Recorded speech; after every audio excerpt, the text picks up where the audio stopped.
Model railroaders, this is my most radical custom locomotive project I've ever tried. This is a Proto 1000 GP9 CP rail 8249. I paid $37 for it. It was complete when I got it, but I've already started. I didn't know if I was going to make a video or not, but I've already started doing the work to it. And the problem is I'm prototypical, and this paint scheme here, I like the multi-mark and the black and white stripes on the back. 8249 has dynamic brakes. The only GP9 that CP rail has are SUs that are non-dynamic. There's only 4 of them. 8261 something or other in that range. About there's 4 of them there.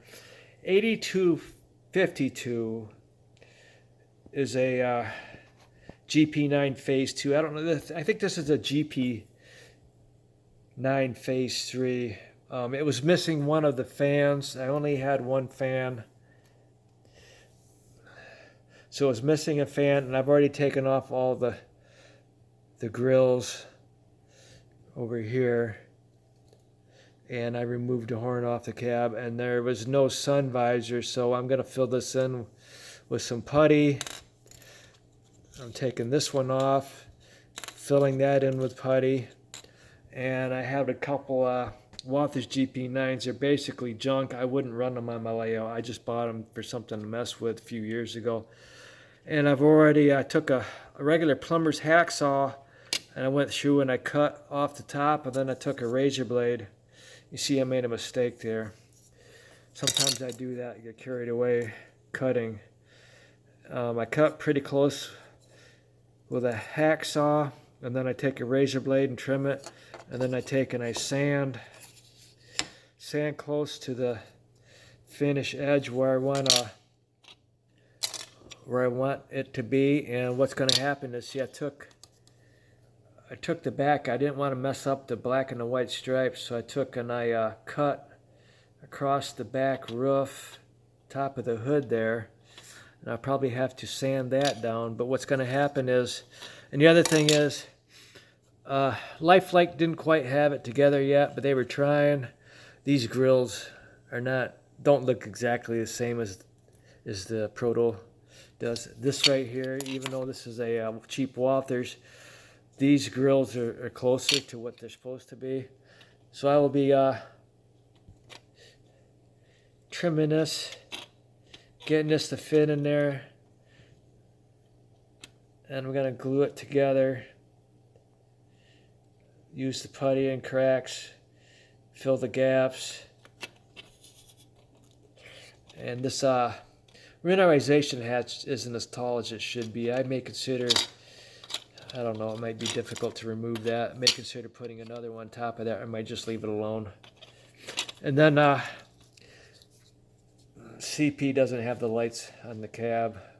They have the lights down on the nose of the lower short hood. So I'm going to be doing that. And then also where the number boards are, CP has it extended above the roof of the cab. I might do that. I don't know yet. And then I'm going to paint windshield wipers black. These go on the front and the back. I'm going to paint these black. I'm going to paint the MU hoses black.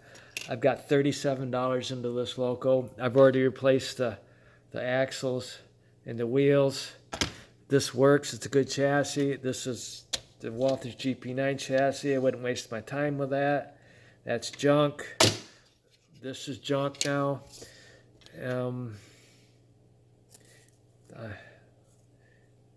I'll probably save that sand hatch there for the sand fill. But anyway, this is going to be a fun project. I was doing this for my son. I want it prototypical. I want to have the multi-mark. And it happens to be the only GP9 that CP has that has the multi-mark on it.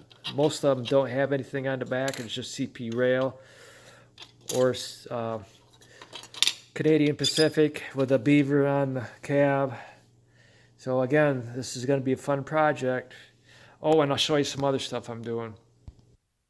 All right, I had a box of Dash 9 and AC 4400 Kato parts, and I happened to have a couple trucks that were black. I painted them silver, and I have a couple Kato motors and motor mounts. I got this frame off of eBay for $20. That includes the shipping, and I've already painted the shell I got from Kato. They still have Kato shells, $44. And to make it quick, I went ahead and I painted this with a brush. It was quicker to do it that way. All painted by hand with a brush.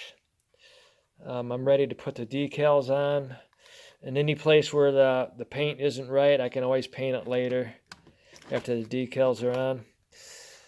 So that's a project I'm doing. That is going to be 4709, BNSF 4709. And why did I choose that? Because that loco was destroyed in a wreck.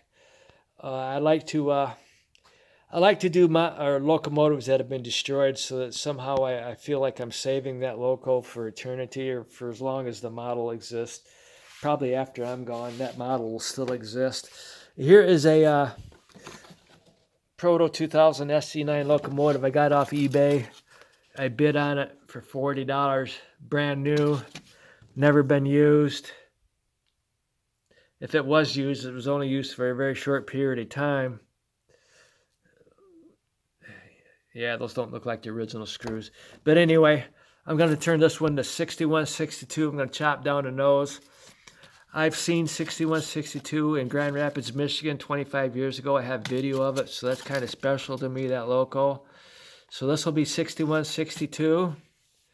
So I'm working on 3 locos right now in this middle of summer. Okay, thank you.